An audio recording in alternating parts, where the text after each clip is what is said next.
Yeah, Hey boy. man, what's going on? Not much, man. How are you? I'm all right, as good as I can be on a Friday. Friday, Mm, wow, that's how bad I am because I'm not even sure what day of the week it is. Meant to say Monday.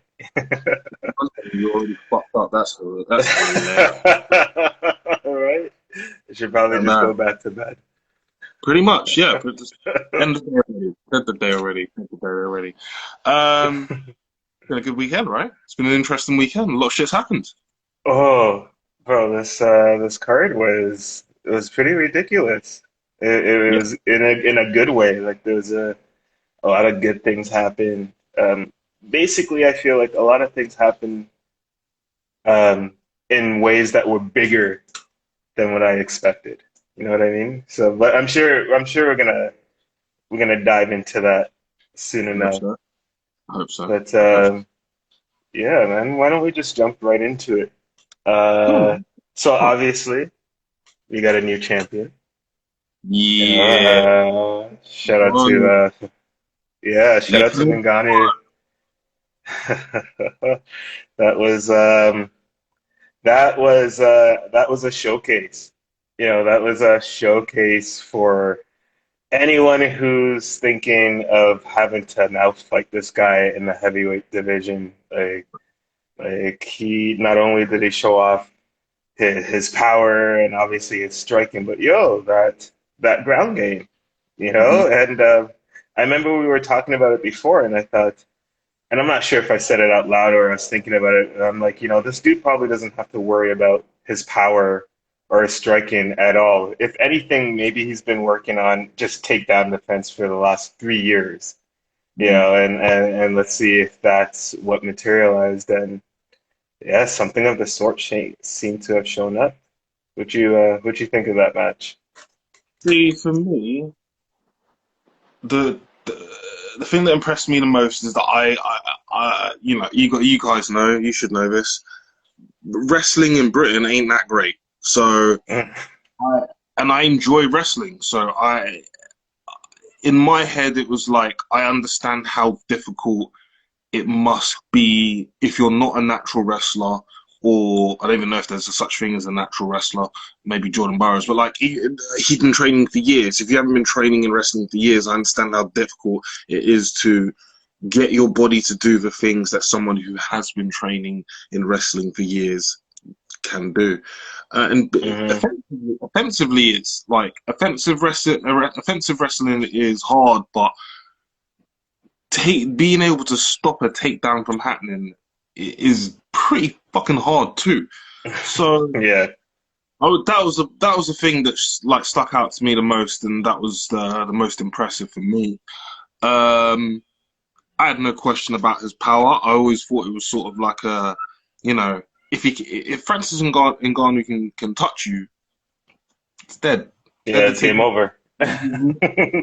Knocked out. So like that didn't surprise me so much. It's the way he did it, the little tools that he like. Yo, when did you ever expect to see Francis Ngannou land a head kick?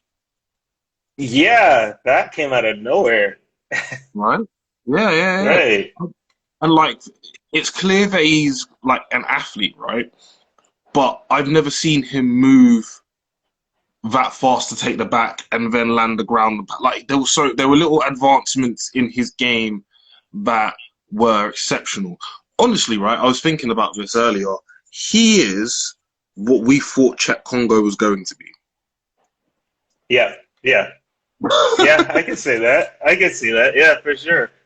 Like and definitely because of that build, right? Like he had that Yeah. Superman build. You thought that it was going to material and this is exactly what I was trying to communicate last week, but I felt like I didn't do a good enough job. Like sometimes you look at these people and you really hope that what you see materializes in the ring. You know, like Yes, Chet Congo looked like the Superman guy and you expected a Superman dude, but it wasn't like that. We actually have a champ now that fits the profile, like not only image wise, but resume wise. Like he's a destroyer. He's an intimidating destroyer. I was talking to my guy. Shout out to Brian Mooney. Sorry, I gave out your government name, but it be that way sometimes. But I was telling him like, yo, we're old, but we're young enough where we don't like we. I remember Mike Tyson, but I don't remember Hmm. Mike. I remember Mike Tyson when he fought Lennox Lewis and Evander Holyfield, and I was like eight, between 5 and 8, I imagine. I can't, maybe 9 at the most, but it was between that age. And like, I don't think I've seen a scary heavy. Like, there are definitely scary heavyweights, but not anyone that where I literally look at them and go, "Fuck." Like, for example, right? Maybe, yeah, Brock for sure, but I feel Yeah. like his career was just messed up because of diverticulitis. Like, if he'd have fought Mm. pounds, um, I'd have probably had the same feeling because he was a beast of a man. But like, for example, Cain Velasquez, right? If you look at Cain Velasquez, you might be like, "You're the heavyweight champion of the world." You have to see Cain Velasquez do the things he does inside of the Yeah. octagon to believe that he's the heavyweight champion of the world. You may not look at him and go, "Oh, for real? You're supposed to be the baddest man on the planet." Oh, all right, cool, fair enough. Mm. You look at Francis Ngannou and you go, "That's the heavyweight champion of the world." You show it to someone, you go, "That's the heavyweight champion of the world." And I guarantee you, 10 out of 10 people will go, "Oh, yeah, I can see that. Yeah, that makes sense." 100%. 100%. Yeah, he's definitely gonna have he has a factor about him, which is going to be awesome. Um, so I guess that makes me a little curious about, he has all this star power. So now I'm curious, like, what's next for the dude? Like, I know post interview, Dana was saying that Derek is the match to make, but if Jones wants to make this happen, he knows how to go about making it happen. Um, and until maybe that night, I didn't even think about Derek. I'm like, yeah, shit. That would be a dope match. Which one to you out of the two makes the most sense? The fight that makes the most sense is John Jones. The fight that I want is John Jones. The fight that we might get is Derek Lewis. However, Hmm. I don't think that's a like. I feel like to not make that fight happen would be such a big business mistake because we've had it's quite clearly the most anticipated matchup in MMA right now. Like, 100%. Yeah. uh, I guess if no, like I can't. I guess technically, if Habib was supposed to come back and was like, "I want to fight Conor," that would okay. I take it back. I think Habib gets more pay-per-view buys. I think more people would be. Doesn't even make sense really because like it's like I feel like I feel like the Jones an Ngannou versus Jones heavyweight match is sort of like the epitome. Like it feels like a real heavyweight bout. It's two Yeah. big people who are talented and are about that life. I would like to. I would like to see Jones versus Ngannou. Um, whether or not we get it is a different story. But we've heard Dana White say this stuff before, man. Oh, he's Yeah. scared. Oh, he wants too much money. Oh, he wants this. He wants that. Mm, you know what? Sometimes maybe he's right. Okay, that's cool. However, if you've been arguably the greatest of all time for shit 10 years, when did he beat? Yeah. When did he Many, beat? I can even tell you, but let's just say around that time. Yeah. Yeah, so 10 years. Big up Babylon 5. I see you around there. Hmm. Just for the hardcore fans. I don't even think it's for the hardcore fans. I think it's for the like. How can you not look at Francis Ngannou and be like, yo, this dude, who is probably the most devastating puncher in MMA currently, could potentially fight the greatest of all time. Like, you shouldn't really need to sell that to the casual fans. It should just be like, yo, all right, cool, I'm here for it.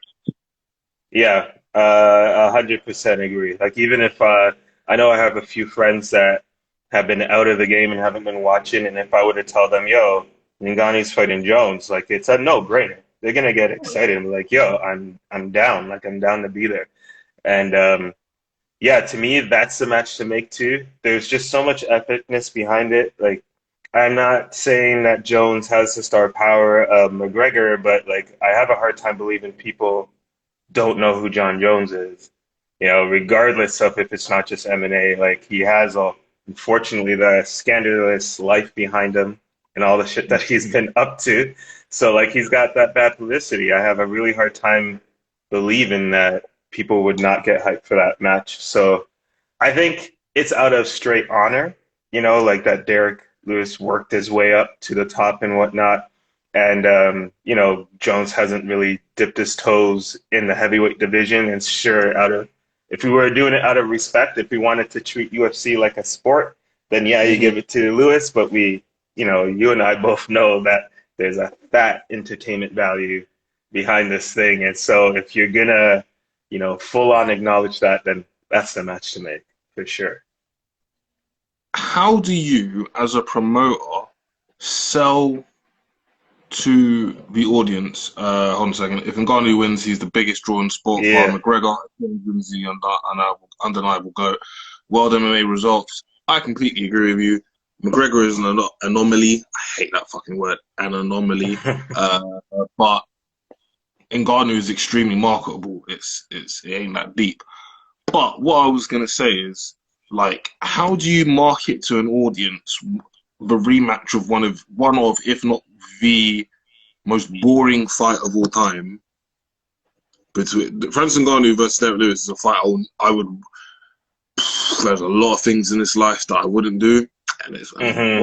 fight again, it's one of them. How do you sell? How can you sell that to an audience when arguably the most anticipated fight is the other option? Yeah. It's a pro. I get it. You're trying to do business here. Like if they offer John Jones 5 milli, I wouldn't take it. Wouldn't take it. 10 mil? Okay, now we're talking. Now we're talking. Okay. And do I still get pay-per-view points? Because I know them pay-per-views are going to be great. Okay, Yeah, they're gonna be okay. gigantic. Hmm. And like, where are you going to do it? Are we going to do it in Africa? We can do that in Africa. We can do it in Nigeria. We can maybe not Cameroon, but I'd say Nigeria and Ghana are probably like the best places to do it. Are we going to do it at AT&T, where there's 100,000 people that can turn up? Right. Too many options. Too many options. I want to see what happens next. I don't think Dana's going to miss the opportunity to book this bout. If he does, that's he's doing everyone and himself a disservice. Only because like one of his main sort of things like we're not boxing, we give you the fights that you want to see. Well, everyone and their mum wants to see this fight, so give us the fight. 100%. I definitely agree. I definitely agree. Um, so unfortunately on Saturday we also saw the fourth consecutive loss by Tyron Woodley. Um, that one was a tough one to watch, only Lord because leg. in the first 10 seconds you're just like, oh shit, Woodley's back. Woodley's back, you know? And not only does he get rocked multiple times, but he also gets submitted. And I can't recall if no, all the last three matches went to decision except for Kobe, which ended with that weird Rib injury. injury. Now you've been rocked and submitted by the number 10 guy. Like, what's left for Woodley? Does he keep fighting? Does I does he knock on the door of Bellator? Does he just, you know, accept that he's done everything that most people want to do in their career and accepts retirement? Like, what do you think's next for this guy? In the words of the rapper Joe Budden, first off, I'm gonna start with love. Kyron Woodley is 100% one of the top five welterweights of like in UFC history. I don't know if Hmm. he's top, but I would probably put him in the top five. What, GSP, Usman, Hughes, Woodley. There you go. Like I'd probably top four. He's in my top five. Hmm. Um, he's achieved a lot. He's a multi-promotion champion with the Strikeforce belt and the UFC belt. He defended it, which I think is very important. Hmm. If you're considered in any form of like all-time list, because like, cool, you won the championship, but there has to be a level of domination once you've won it. In my opinion, a Hmm. lot. For Of, sure. so, what else can I say about him?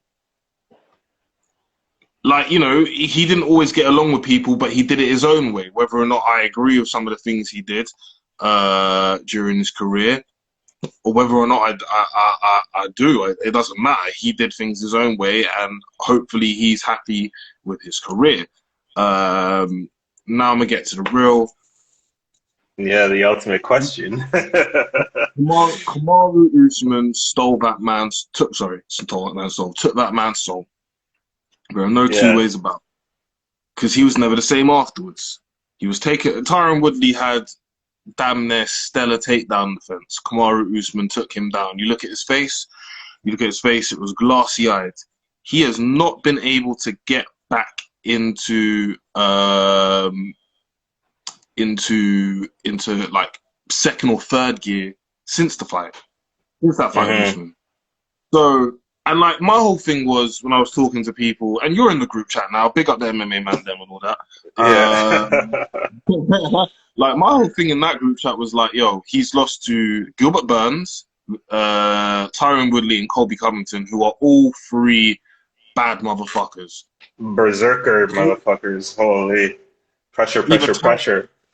either yeah, exactly, either contenders or champions. That's a level right there. It's the elite level. Hmm. Vicente Luque, although he might be elite now or considered elite now, but like Vicente Luque was not really considered elite because he was banging up everyone who was quite clearly below him. But when he stepped up a little bit, like it didn't quite work that same way. But it did Hmm. tonight. It did on Saturday night, and I got to give him credit because like he didn't change his style or anything like that. He's still defensively he's still not the greatest defensively, but his offense is so overwhelming. He is a Right. modern version of Carlos Condit, not quite as Yeah. unathletic as Carlos Condit, and everyone knows I love Carlos Condit, but he's not quite as unathletic as Carlos Condit. But it's that willingness to be violent is what I Yeah. like, and that's what they look at, and that's a bad type of person to put in front of someone who can't get out of first gear. Yep. Yeah, that's I think a lot of people have just kind of saw the Kamaru fight and then saw the Gilbert fight and just like, yo, there's the formula right Mm-hmm. there. Like don't even let this guy have a chance to get out of first gear and just, just pressure, pressure, pressure, like make him want to quit. Um, Babel said something pretty interesting I thought was cool. Okay. Book Woodley and Lawler, since they're Mm-hmm. both on a four-fight losing streak. And he said, unfortunately, I think that would be the last on Woodley's contract. I think that'd be pretty entertaining. I think that'd be a great match for any of those two to go out on. Like essentially, I hope, and not to be too critical of them, but I hope they're both realizing, hey, we're might be past our prime. Let's go out with a bang. I wouldn't ask Woodley to stop right now. I would wait. I would ask him to hold up for something like spectacular, like something that's just gonna look great, so he can finally say, "Oh, I'm done." Because honestly, that match wasn't spectacular. That was just another, "Oh, Woodley, come on, Woodley." I am I am a prime. I am a massive fan of the legendary Lord Lengthist, aka Vicente Luque. Hmm. So I found it highly entertaining. Like I just like his style. I'm trying not to be like a fan of fighters, but I just can't help but not be a fan of Vicente Luque because it's always an entertaining fight. As soon as I see Right, his name, right, I'm right. like, ah, you're gonna be on some shit. there are plenty of fights at welterweight, but I'd love to see him fighters at welterweight that I'd love to see him compete against. So I enjoyed it. It was good times. Yeah, I meant more like spectacular for Woodley. Unfortunately, and I don't mean Where the cookie crumbles, baby. yeah, I guess that's really what it comes down to. We saw the return of Shane O'Malley. Hey, Shane O'Malley, like that. It was nuts that this guy could have ended it in the first round. Like I wasn't expecting him to come back Mhm. so quick, and then the mere fact that he was able to hold his own until another knockout materialized.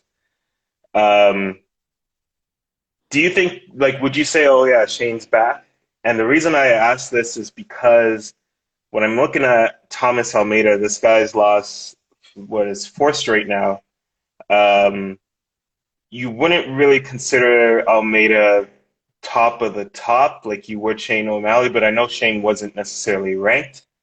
Mhm. Um, would you is this a comeback party, or do you think you need to throw somebody a little harder in front of Shane before you truly consider him, a top contender? It's difficult with Sean O'Malley. He's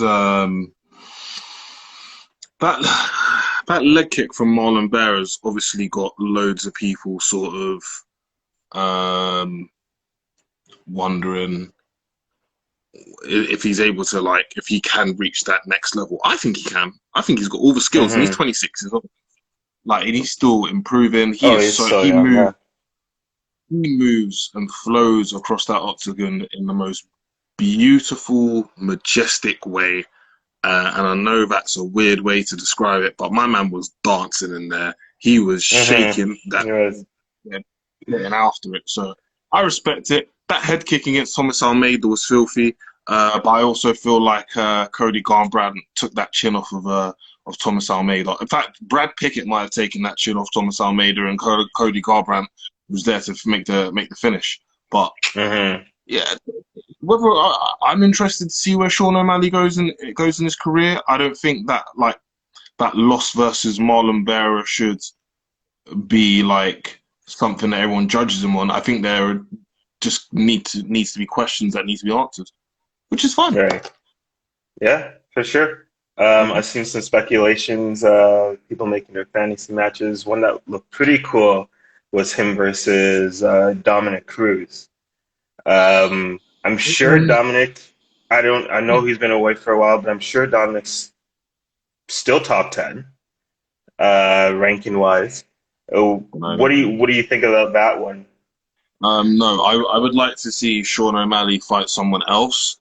Um, Mostly because I feel like this is a great opportunity to have Dominic Cruz fight Jose Aldo. They're both 135 pounds, so why not? So Ah, we were yeah, we why were not? in their prime, but fuck it, let's have it now. I'm down for that. Hey, that'd be great. That'd be a great match. That'd actually be a really good match. Yeah, yeah, yeah, yeah. Yeah. Aldo's Like, doing all right. Like he's near his prime. He's probably I know he's ending out his contract, but he's still showing that he's fiery. well, he's And pretty decent. I especially think against someone, yeah, especially against someone who like Dominic, like he'd be reaching deep for all of the motivation and all of the fight power that he would need for that match if that was going to be his last one too. Yeah, that'd be a really great match. I completely agree. Well, I mean, it was my idea. Uh, for Sean O'Malley, um, a little bit into the future, maybe one or two more fights. I look forward to that Corey Sandhagen fight. Hmm. That That would will be a happen. pretty interesting one. There's only about a year difference in terms of age, so that fight will happen eventually. I don't know what's next for Corey Sandhagen, to be honest. There's a lot of really talented fights at 135 pounds. Maybe Rob Font would be a good one. I think Rob Font's got a All fight coming right. up. Shit, Umar, was it Umar? Yeah, Umar Nurmagomedov. Don't sleep on him. He's a bad motherfucker as well. That 135-pound division is sick. Yeah, it's disgustingly stacked, and Mm-hmm. especially with all the Dagestani fighters, especially. I've been filling out those lighter weight classes, and it's been a beast. I was playing with the idea in my head. Um, we do some Ultimate Fighter, Hmm. the Ultimate Fighter, and it'd be like team. I know they're not continents, but it would be like Team Africa versus Team Dagestan. But I then my mean, that's girlfriend pointed out, my girlfriend's like, "Yo, that would." My girlfriend's like, "Yo, that would turn racist way too quick." I'm like, "You mean like with the Dagestanis? Like they're Muslim, like they love each other." I'm like, "Nah." She's like, "With the people watching." I'm like, "Yeah, yeah, I guess I can kind of see bro, that." But nonetheless, I think that'd be an awesome show, just because we're seeing the talent coming out of both. Let's just call them geographical areas, and it'd be really cool to see what materializes out of them. give it. I would like to see it in about 10 years. Yeah, There's my already time. like Yeah. there's like already a strong development of combat sambo isn't really MMA. It's not MMA at all, really. But it is. There are similarities.